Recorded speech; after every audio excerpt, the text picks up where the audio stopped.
the only thing that remains the same is the name.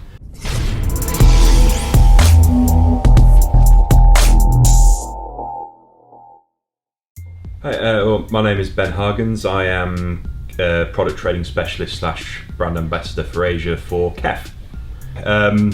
We first did the R series back in 2011, so 7 years ago. And since then, we've come out with a new reference range, we've come out with a new Q series, we've done work with LS50 Wireless, and we kind of thought it was about time to do something new with R series. So, the tagline is, the only thing that remains the same is the name.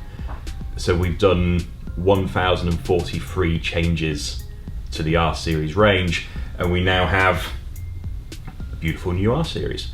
But the main changes include a brand new 12th generation UniQ. So we have a new motor system, we have a new surround, and we have an ingenious new, what we call a tweeter gap damper, which just provides just a much more detailed, much smoother top end. We also have brand new bass drivers, again new magnet, new geometry on the cone. We get double the excursion that we did on the previous R series, so much cleaner, much faster bass as well.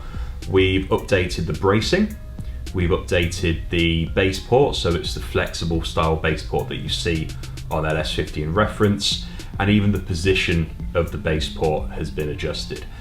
We also have, from reference, the shadow flare around the UniQ as well to reduce the diffraction effect. So again, all we get is the sound from the drivers. Inside we have much more substantial bracing than we did on the previous R series. So not only do we have more bracing along the sidewalls, we also have a single vertical brace all the way down that the drivers are mounted up against. Now, in addition to this, we have what's called constrained layer damping. So anywhere where the driver or the panels of the cabinet touches the bracing, we have this lossy pad which converts vibration into heat. Again, the coloration from the cabinet much lower than before. I'd still say that reference is still a better UniQ overall, but the UniQ that we have here, the new 12th generation, is a lot closer than on the previous R series. But we have new technologies within this UniQ that isn't on the existing reference. And again, the idea with R series is to try and get as close to reference level as possible at the price point, and the new UniQ really does help get to that position. It's a newly designed crossover for R series. It is based from the reference crossover, so we have a lower component count, which means that we can put more into the quality of the components.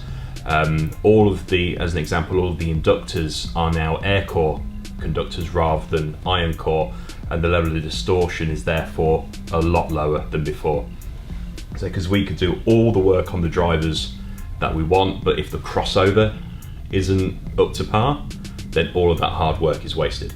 So we put a lot of work into the crossover, and say just to get low distortion, so we're sure that the signal that's going to the drivers is as pure as it possibly can be.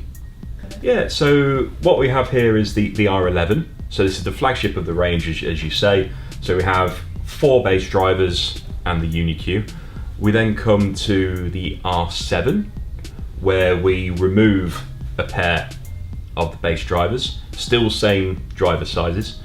We then move to the R5, which has the same UniQ, 2 bass drivers. These are 5¼ inch bass drivers rather than the 6.5 we have with the 11 and the 7. We then have a freeway stand mount speaker, which is the R3, using again the same unit. It's the same UniQ throughout the range, with a 6.5 inch bass driver. We also have center speaker, which is the R2C, again same UniQ, 5¼ inch bass drivers. And to finish the range, we have a Dolby Atmos enabled / wall mountable surround sound speaker as well, which is the R8A. Yeah, so we spend a lot of time on this, and with whenever we talk about different finishes, normally it's just a change in the cabinet color, but we wanted to create something that overall would fit in someone's home. And sometimes, you have this beautiful cabinet finish, but then these great big black drivers in there, and it kind of ruins the look sometimes. So we went through and we tone matched the drivers, even the lettering on the shadow flare, and the feet of the speaker as well. So it's a holistic approach to the finish, and that even goes as far as the grille as well. For the 3 different finishes: walnut, gloss white, gloss black. Even the grille is a different colour as well. So this is the new grille. I said no one gets excited about a grille, so let's get excited about a grille.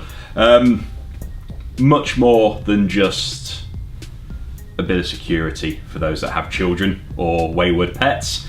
This is a patent pending design. You can see extremely thin, just over 5mm thick, and each driver opening has 1,801 laser cut holes. It takes 45 minutes to make one of these. A lot still done by hand. So the 13 layers are bonded together and then burnish edge paint. So we get this very, very nice thin grille. But if I notice where my hands are, right at the top, I put it on, snaps on all the way top to bottom straight away. Acoustically, very little impact.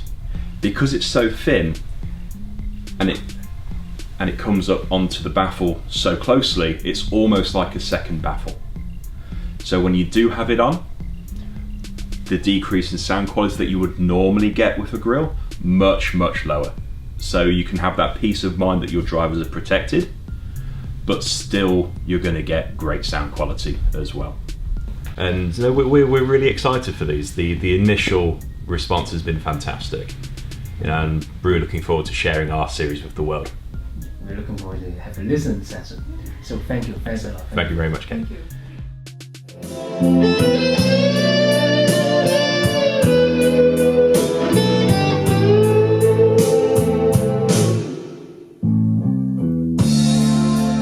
Used to be so easy